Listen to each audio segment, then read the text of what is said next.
হারাম সম্পদের কোনো মূল্য আল্লাহর কাছে নাই। মনে করছেন হারাম ভাবে অনেক টাকা আমি উপার্জন করব, আল্লাহ তাআলা যদি এমন একটা রোগ দেয়, যা কামাই করেছো এর চাইতে ডাবল দিলেও সেই রোগের চিকিৎসা করা সম্ভব না।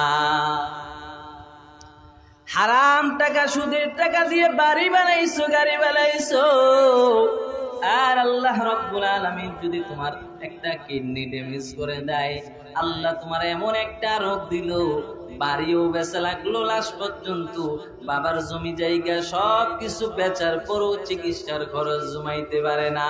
ঠিক কিনা? এরে নবীর উম্মতের দল, কেমন নবী পাইলাম?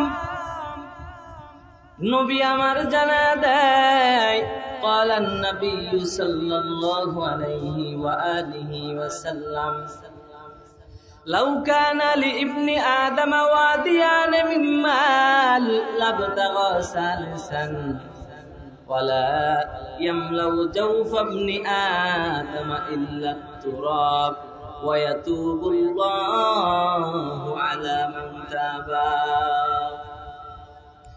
এরে নবীর উম্মত, আমার নবী বলেন, উম্মত, বনি আদমকে যদি একটি স্বর্ণের পাহাড় সমপরিমাণ ধন সম্পদ দান করা হয়, বনি আদমকে যদি স্বর্ণের পাহাড় গিফট করা হয়, বনি আদম একটা স্বর্ণের পাহাড়কে কিভাবে দুইটা করা যায় এটার লোভ করবে। পাহাড় কত বড় জিনিস জানেননি?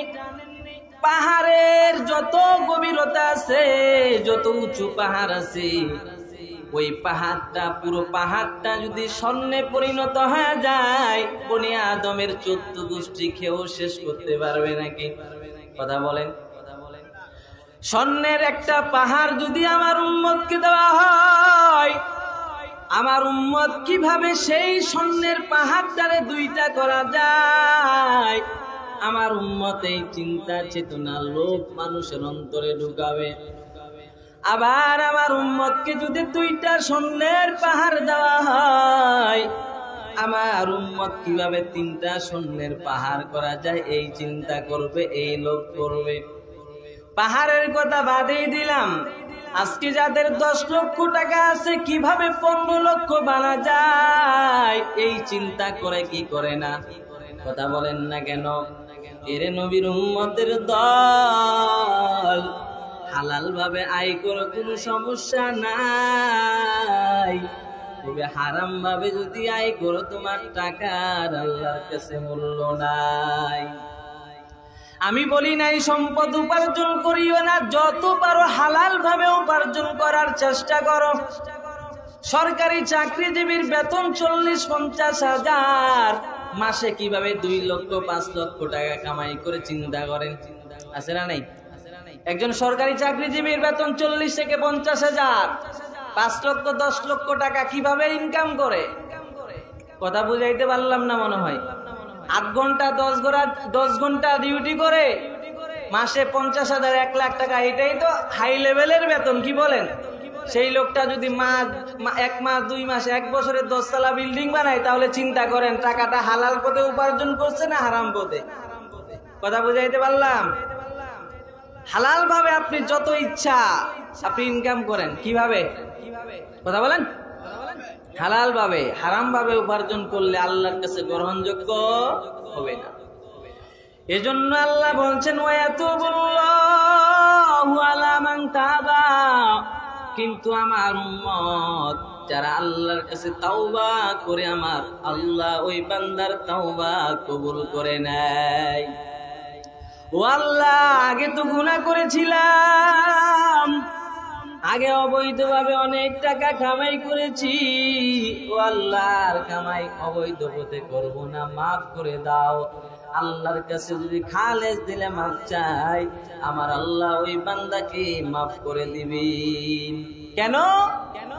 ইন্নাল্লাহা গফুরুর রহিম, আমার আল্লাহর একটা নাম গফফার, আমার আল্লাহর একটা নাম রহমান, আমার আল্লাহর একটা নাম রহিম।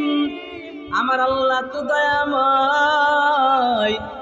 ও বান্দা, আজকে দৈনিক যেই পরিমাণ গুনাহ করি, দৈনিক যেই পরিমাণ অপরাধ করি, জাহান্নাম ছাড়া উপায় নাই, আছে নাকি? যেই পরিমাণ আমল করি এর চাইতে ডাবলের বেশি গুনাহ হয়ে যায়, হয় কি হয় না? বান্দা 5 বেলার নামাজ পড়ি, তাও 3 ওয়াক্ত টাইম মতো পড়তে পারি না। অথচ দোকানে বাজারে গীবতের গুনাহ অহরহ আছে না নাই? মিথ্যা কথা বলার গুনাহ আছে না নাই?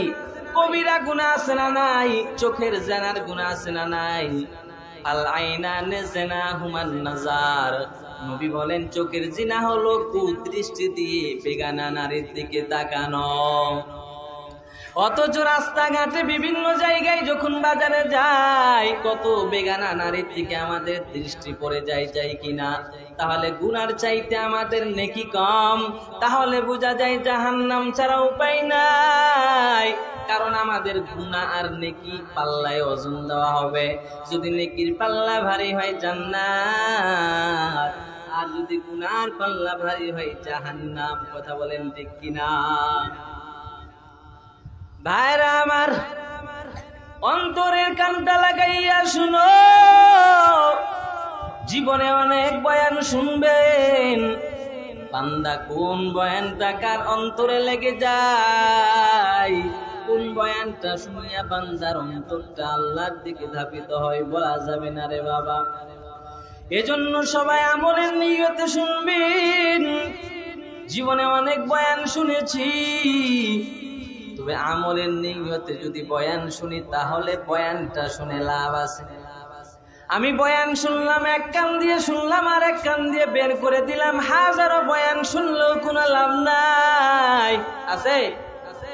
আমি যদি বয়ান শুনি শুধু আমার কানকে মজা দেওয়ার জন্য, যে আমার কান শুনবে হুজুরের কণ্ঠ মাশাআল্লাহ, আল্লাহ দিলে ভালো, কানে বয়ান শুনতেছি, মজা নিচ্ছি, আমলের নিয়ত নাই, এই বয়ান যদি 1000টাও শুনেন এই বয়ানের কোনো মূল্য নেই, আছে? এজন্য হাদিসের মধ্যে বলা হয়েছে আখলিস দীনাকা ইয়াকফিকাল আমালুল কালিল। ইখলাসের সাথে অল্প আমল করলে সেটা নাজাতের জরিয়া হয়ে যাবে। কিসের জরিয়া? আমলের মধ্যে কি থাকতে হবে? ইখলাস থাকতে হবে।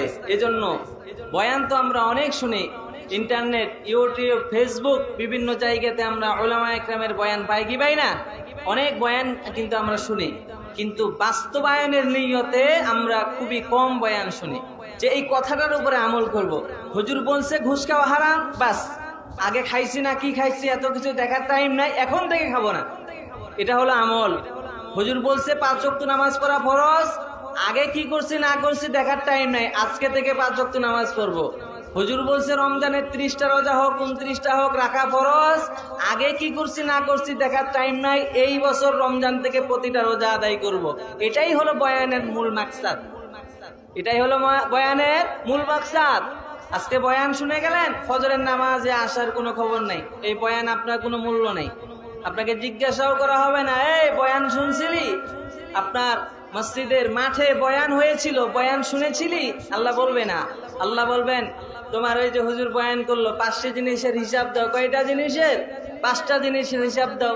সেখানে আপনি কিভাবে হিসাব দিবেন? আপনার যৌবনকালটা কিভাবে হিসাব দিবেন? আল্লাহ যদি বলছে যে নামাজ পড়েছিলে, মিফতাহুল জান্নাতে আসসালাত, জান্নাতের চাবি কি? নামাজ, তখন আপনি কি জবাব দিবেন? পারবেন জবাব দিতে? জবাব দিতে পারবেন না। এজন্য আমাদের আমলের নিয়তে বয়ানটা শুনতে হবে। তো আলোচনা কোন টপিকের উপরে ছিল? লোভ লালসার ভয়াবহ পরিণাম। বনি আদমকে যদি স্বর্ণের পাহাড় দেওয়া হয়, তারপরও সেই স্বর্ণের পাহাড়টা কিভাবে 2টা করা যায় এই চিন্তা বনি আদম করবে। 2টা দিলে 3টা কিভাবে করা যায় এই চিন্তা বনি আদম করবে। এজন্য তো নবী বললেন, উম্মত আজ দুনিয়ার মানুষ এত নাফরমান হয়ে গেছে, আজ দুনিয়ার মানুষ পদ ও মর্যাদার লোভ নিয়ে লাঠি মিছিল করে। কিসের লোভে? পদের লোভ আর সম্মান।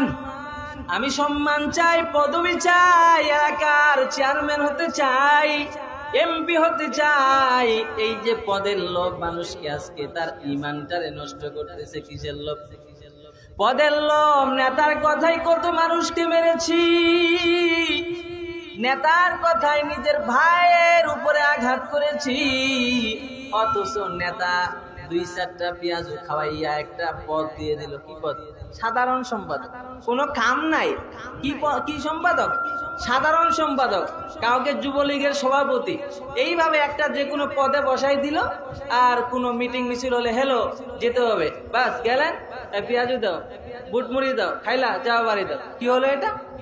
এটা আপনার লাভ কি? আপনি দৈনিক যদি মানুষের বাড়ি কামলা করেন 500 টাকা পাবেন, আপনি ওখানে গেলেন কেন?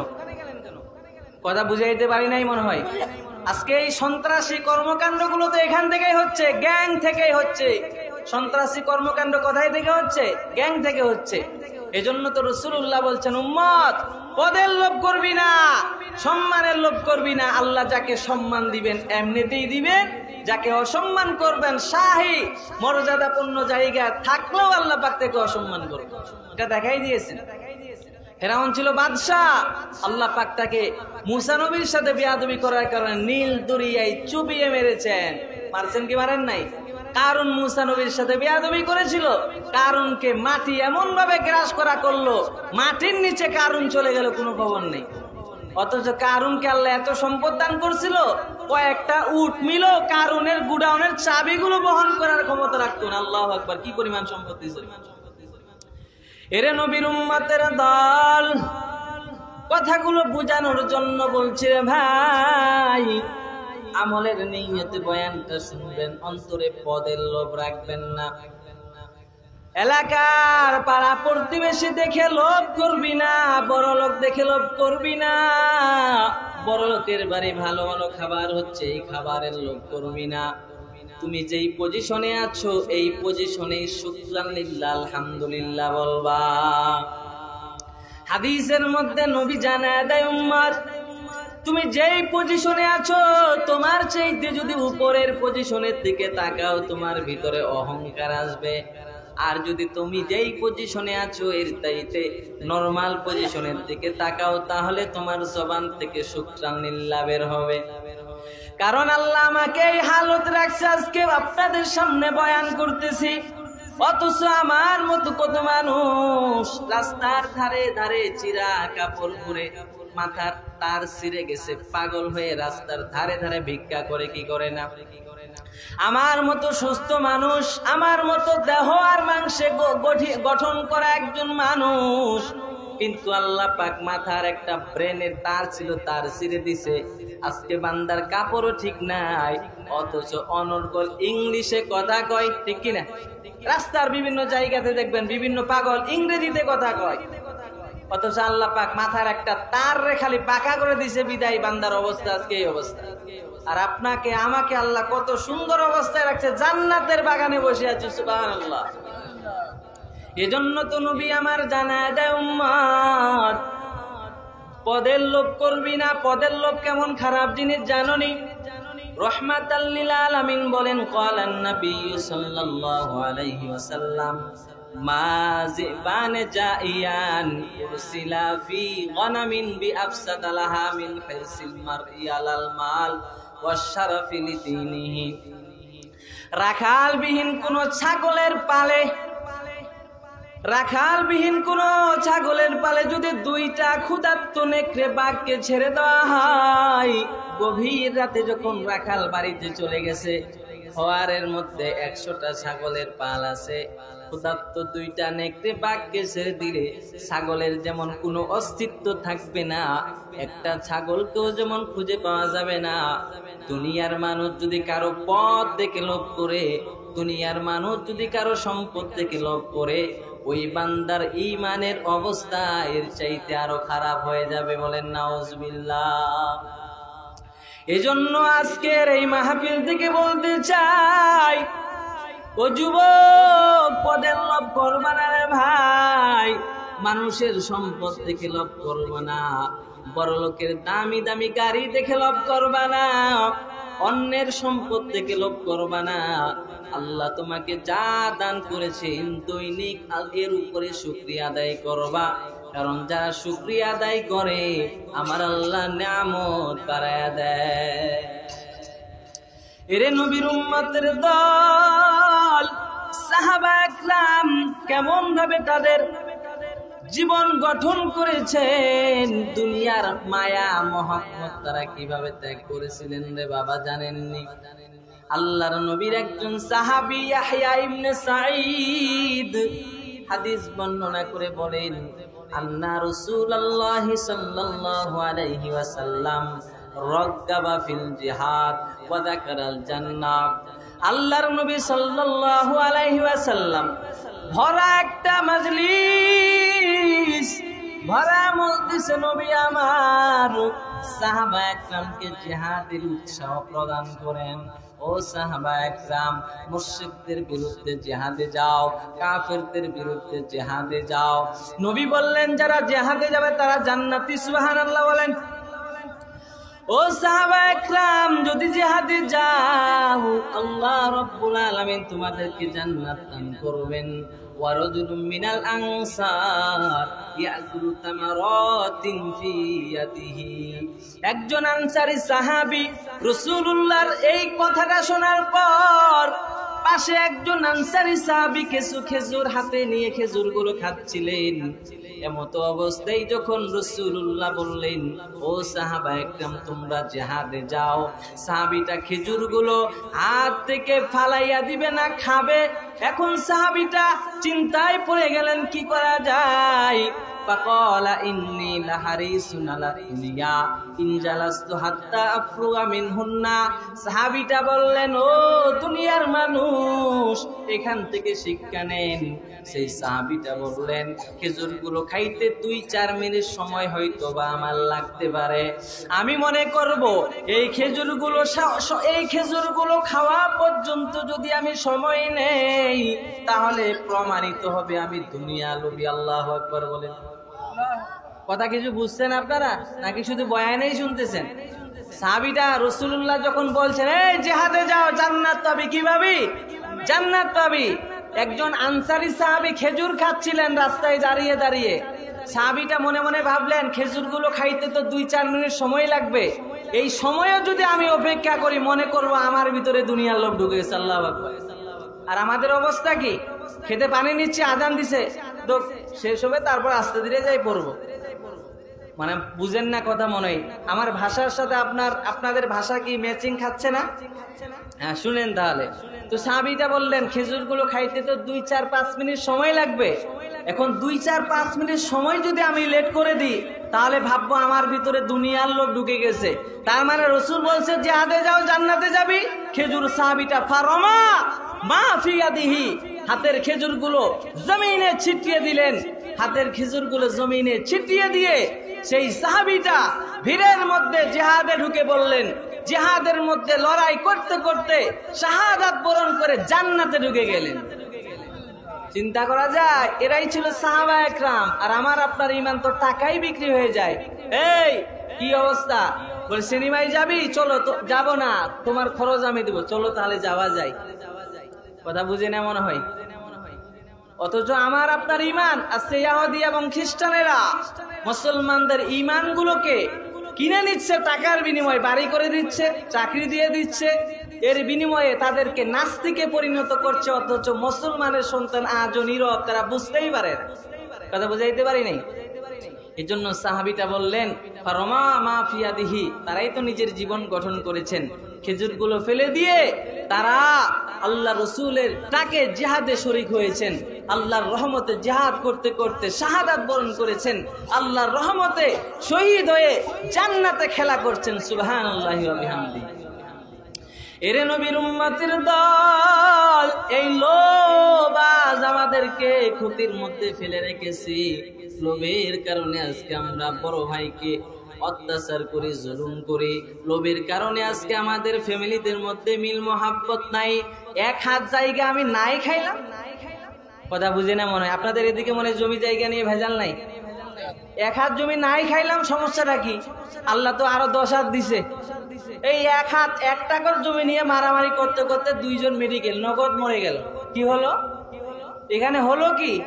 1 হাত জমির জন্য 1 টাকার জমির জন্য 2টা লাশ। তো এগুলো নিয়ে কি হবে? এজন্য আমাদের লোভটা আমাদের অন্তর থেকে বের করতে হবে। যতদিন পর্যন্ত হিরস, লোভ জিনিসটা ভিতর থেকে বের না হবে, ঈমান পরিপূর্ণ হবে না। কি পরিপূর্ণ হবে না? ঈমান পরিপূর্ণ হবে না। এজন্য তো রাসূলুল্লাহ বলছেন, ইন্নাকুম সাতাহরিসুনা আলাল ইমারা ওয়া সাতাকুনুনা নাদামাতান ইয়াউমাল কিয়ামা।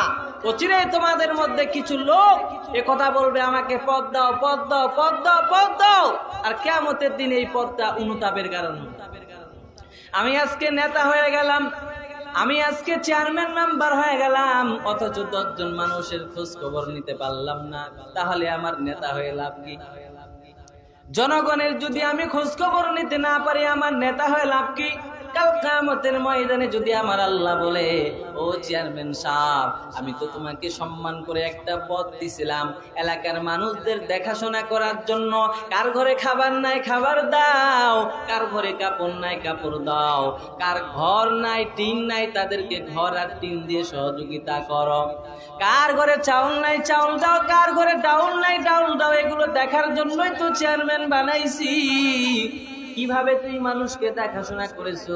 বলে ভিজিটি কার্ড বানাইছি, তাও 5,000 টাকা দেওয়া লাগছে। কি কার্ড? ভিজিটি কার্ড বানাইছি, 5,000 ছাড়া চেয়ারম্যান লড়ে না। তেল আর ডাউল আর চাউল সবাইকে দিয়ে 10-20টা বাড়িতে নিয়ে যাই, যাই কি যাই না? কথা বুঝে না মনে হয় আমার। এগুলো হাদিস তো, আমি বানাই বলতেছি। ইন্নাকুম সাতাহরিসুনা আলাল ইমারা ওয়া সাতাকুনুনা নাদামাতান ইয়াউমাল কিয়ামা। অচিরেই তোমাদের মধ্যে কিছু লোক বলবে, আমাকে পদ দাও, পদ দাও, আর এই পদটাই কাল কিয়ামতের ময়দানে তার অনুতাপের কারণ হবে। ঘাড় ধাক্কা দিয়ে হাতে পায়ে শিকল বেরি পরাইয়া জাহান্নামের দিকে টেনে নিয়ে যাওয়া। কি মনে করছেন আপনি? আপনি কি ইসলামটাকে সস্তা ভাবছেন? ইসলাম সস্তা নয়, ইসলামটা অনেক দামি মূল্যবান সম্পদ। আজ আমাদের মুসলমানদের ভীতু এবং মুসলমান কাপুরুষতার কারণে আজকে মুসলমান বেঈমানেরা ইসলামটাকে ব্যবহার করছে। আমরা মুসলমান ভীতু হয়ে গেছি। যদি বলে 10 দিনের জন্য তাবলিগে যাই, সময় নেই, কাজ আছে। অথচ যদি বলে চলো 10 দিন ঢাকা স্বপ্নপুরী বিভিন্ন জায়গায় ঘুরে আসি, চল, মাইক্রো লাগবে না, বাস নিবা, কি নিবা নাও। এদিকে খুব চাঙ্গা, ইমানের দিকে মানুষের চাঙ্গা, এটা খবর নাই। তো এই মুসলমান কিভাবে পুলসিরাতের ব্রিজ পার হবে?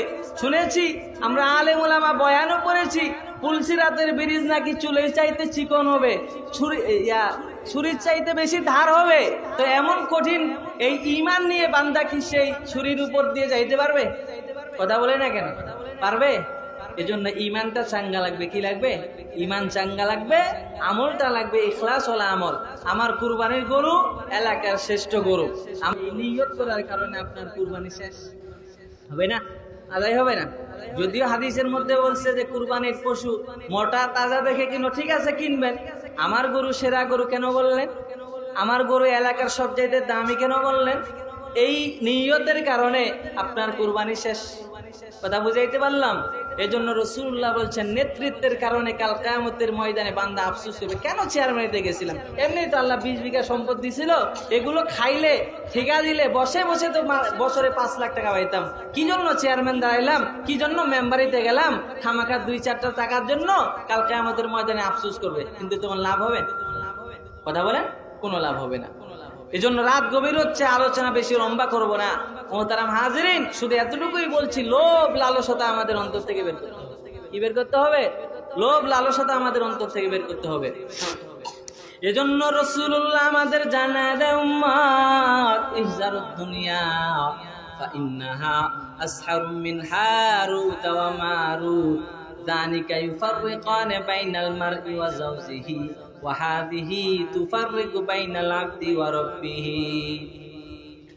রাহমাতাল লিল আলামিন মায়ার নবী বলেন, উম্মত দুনিয়া হারুত আর মারুতের চাইতে বড় জাদুঘর। ফাইন্নাহা আসহারু মিন হারুত ওয়া মারুত যানিকা ইউফাররিল্লাহ। অতীতকালে মানুষকে পরীক্ষা করার জন্য আমার আল্লাহ হারুত আর মারুতকে জাদু বিদ্যা শিক্ষা দিয়ে দুনিয়াতে পাঠাইছিলেন। হারুতকে শিক্ষা দিয়ে আমার আল্লাহ মানুষ বানায়া ফেরেশতার আকৃতিতে মানুষ বানাইয়া দুনিয়াতে পাঠাইছিলেন।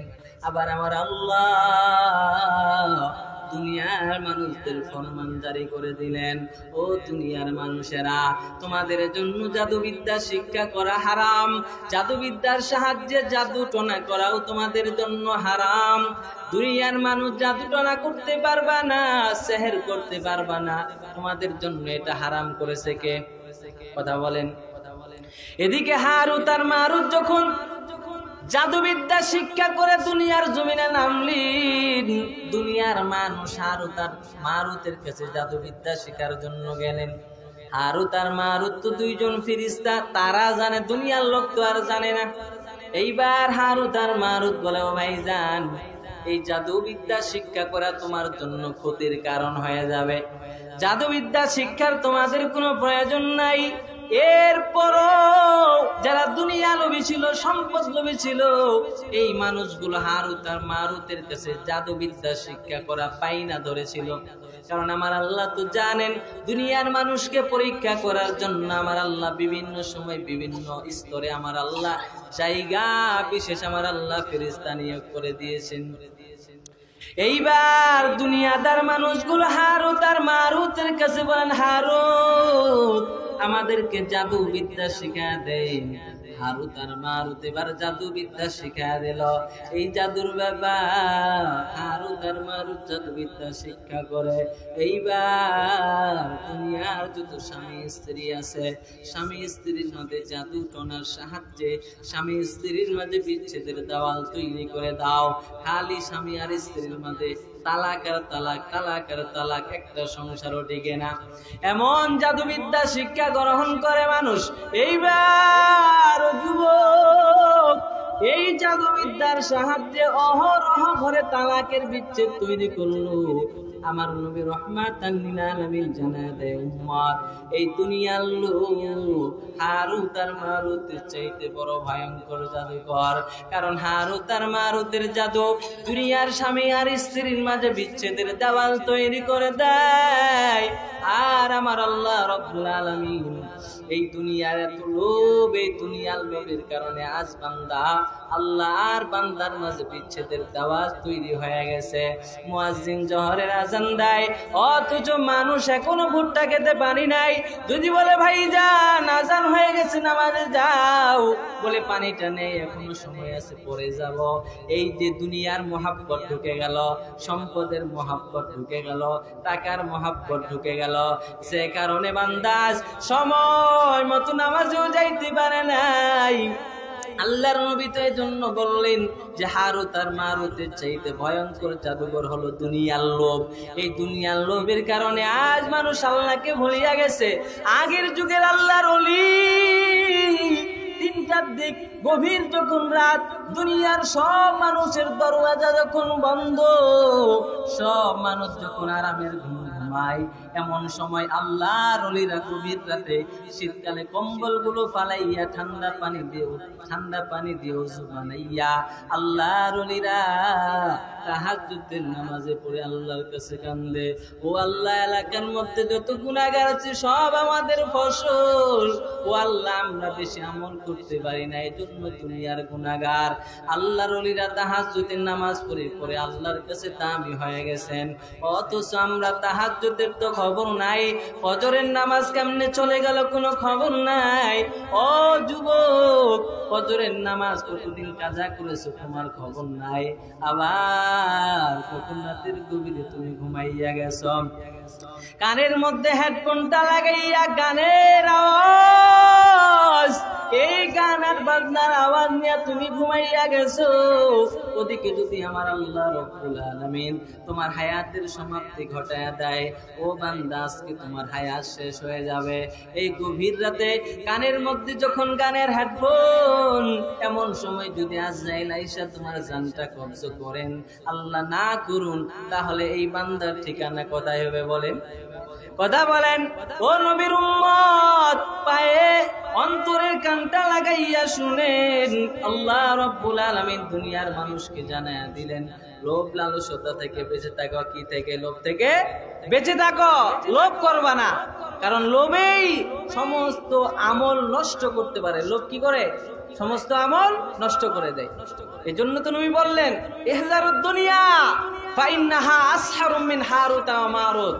দুনিয়ার লোভ থেকে তোমরা বেঁচে থাকো, কারণ দুনিয়া হারুত আর মারুতের চাইতে ভয়ঙ্কর জাদুকর।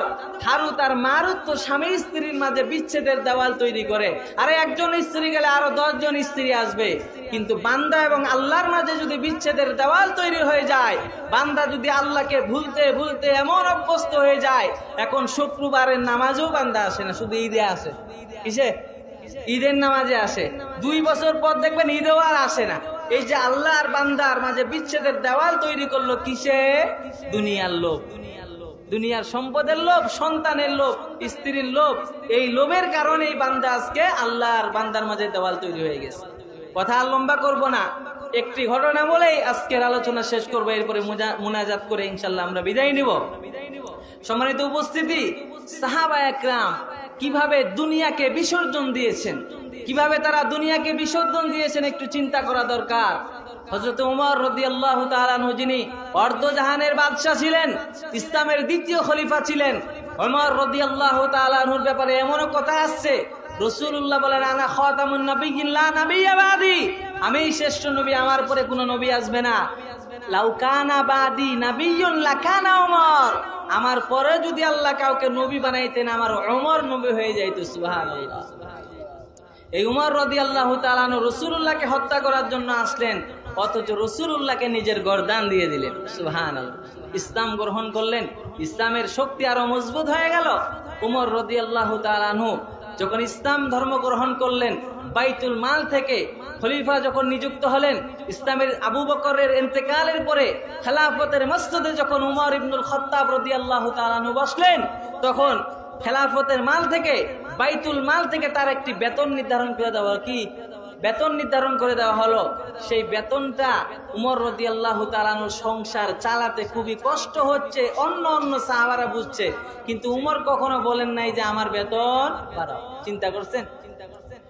এরে নবীর উম্মতের দল, উমর রাদিয়াল্লাহু তাআলা আনহুর যখন সংকীর্ণতা অবস্থায়, এমন সময় হযরত আলী রাদিয়াল্লাহু তাআলা আনহু কয়েকজন সাহাবা একরামকে নিয়ে পরামর্শ বসলেন। সাহাবা একরামকে বললেন, ওমর রাদিয়াল্লাহু তাআলা আনহু বাইতুল মাল থেকে যেই পরিমাণ বেতন পায়, এই বেতন দিয়ে সংসার চালানো তার জন্য কষ্ট হয়ে যায়। সবাই পরামর্শ করে ওমর রাদিয়াল্লাহু তাআলা আনহুর জন্য বেতনের কিছু অঙ্ক বাড়ানো হলো, বর্ধিত করা হলো। কিন্তু এখন প্রশ্ন দেখা গেল, ওমর রাদিয়াল্লাহু তাআলা আনহু এত রাগী মানুষ, ওমরের কাছে এই প্রস্তাব নিয়ে কে যাবে? কোনো সাহাবা সাহস পায় না। ওমরের যে বেতনটা বাড়াইলাম, ওমর রাদিয়াল্লাহু তাআলা আনহুকে কথা কে বলবে? কোন সাহাবা ওমরের সামনে কথা বলার সাহস নাই। এবার সাহাবা একরাম একটা পরামর্শ করে এই সিদ্ধান্তে উপনীত হলো যে আমাদের সিদ্ধান্তের কথাটা আমরা উম্মুল মুমিনিন হযরত হাফসা রাদিয়াল্লাহু তাআলা আনহা অর্থাৎ উমরের কন্যাকে আমরা জানাবো, উমরের কন্যাকে বলবো। উমরের কন্যা তখন তার বাবাকে শুধু বুঝে কথাটা বলে দিবে। এরে নবীর উম্মতের দল, এইবার সাহাবা একদম পরামর্শ করে সবাই হযরত হাফসার কাছে গেলেন আর বললেন, ও হাফসা উম্মুল মুমিনিন, আমরা আপনার বাবার কিছু বেতন বর্ধিত করেছি, একটা ভালো অ্যামাউন্টের বেতন আমরা নির্ধারণ করেছি, কারণ আমরা দেখেছি আপনার বাবার চলতে বড় কষ্ট হয়। এই বেতনটা আমরা আপনার বাবার জন্য বাড়ায়া দিলাম। তবে উম্মুল মুমিনিন হাফসা একটাই রিকোয়েস্ট জানা দেই, আমরা যে এই পরামর্শ দিয়েছি আপনি কখনোই আপনার পিতাকে বলবেন না। এবার উম্মুল মুমিনিন হযরত হাফসা একদিন সুযোগ বুঝে হযরত হাফসা উমর রাদিয়াল্লাহু তাআলা আনহুকে বললেন, বাবা আপনি যেই পরিমাণ বাইতুল মাল থেকে বেতন পান, আপনার বাইতুল মালের বেতনের অঙ্কটা বাড়ানো দরকার কেন? বলে আপনার জীবন চালাইতে, সংসার চালাইতে কষ্ট হয়ে যায়। এর নবীর উম্মত, একটু চিন্তা করা দরকার। সাহাবা একরাম কিভাবে দুনিয়াকে লাথি মারতেন, ওরা আল্লাহর রাসূলকে প্রাধান্য দিতেন, দুনিয়াকে কখনোই প্রাধান্য দিতেন না। এইবার হযরত ওমর রাদিয়াল্লাহু তাআলা আনহু বললেন, ও মা হাফসা, তোমাকে এই কথা কে বলেছে একটু আমাকে জানায়া দাও। এইবার হাফসা জানায় দেই, বাবা আমাকে কে বলেছে এই কথা আমি বলতে পারবো না। এবার ওমর বলেন, মা হাফসা, তুমি যদি তাদের নামগুলো আমাকে বলতে, তাহলে আমি ওমর তাদেরকে এমন শাস্তি দিতাম তাদের শরীরে দাগ পড়ে যেত। ও মা হাফসা, তুমি কি জানো না তারা আমাকে দুনিয়ার মহাব্বতের দিকে ধাবিত করছে, দুনিয়ার মায়ার দিকে ধাবিত করছে। ও মা, তারা আমাকে দুনিয়ার লোভের দিকে আকর্ষিত করছে। আমি কখনোই বেতন বাড়াইয়া নিব না। যেইভাবে আমার সংসার চলছে, কষ্টে যাক, যেইভাবে যাক, শুকরানিল্লাহ, শুকুর কার। এরে নবীর উম্মতের দল, অন্তরের কানটা লাগাইয়া শুনেন। এইবার উমর রাদিয়াল্লাহু তাআলা হযরত হাফসাকে প্রশ্ন করলেন, মা তুমি যখন আমার নবীর ঘরে ছিলে রে মা হাফসা, আমার নবী রাহমাতাল লিল আলামিন কিভাবে জীবন কাটাইছে একটু জানায় দাও। এইবার হাফসা রাদিয়াল্লাহু তাআলা আনহা বললেন, বাবা আমার মায়ার নবী রাহমাতাল লিল আলামিন, আমার নবীর পরিধান করার মতো একজোড়া কাপড় ছিল। এই কাপড় আমার নবী সর্ব অবস্থায় পরিধান করতেন। আর জুমার নামাজ পড়ার জন্য নবী আমার গেরুয়া বর্ণের একজোড়া কাপড় ব্যতীত নবীর আর কোনো কাপড় ছিল না। শীতকালে আমার নবীর একটা কম্বল, নবী আমার অর্ধেকটা নিচে পড়তেন, অর্ধেকটা নবী আমার সতর রেখেছেন। আমার নবীর বাড়তি কোনো পোশাক নাই। নবী আমার কেমন কষ্টে জীবন কাটাইতেন। আমার নবীর বালিশ কেনার মতো সম্পদ নাই। নবী আমার খেজুরের চাল দিয়ে বালিশ বানাইয়া নবী আমার বালিশ ব্যবহার করেছেন। আমার নবীর ঘরে এমনও দিন গেছে নবীর চুলায় আগুন জ্বলে নাই। আমরা কয়েকটা খেজুর খাইয়া দিনটা কাটায় দিছি, এমন অহরহ দিন গেছে। ও বাবা, আমরা আরো কত কষ্ট করেছি। এইবার উমর বলেন, মা হাফসা, আমার নবী তোমার ঘরে কত কষ্ট করেছে রে মা। ও মা, একটু চিন্তা করে দেখো, আমার নবীর ইন্তেকালের পরে খেলাফতের মসনদে বসতেন আবু বকর রাদিয়াল্লাহু তাআলা আনহু।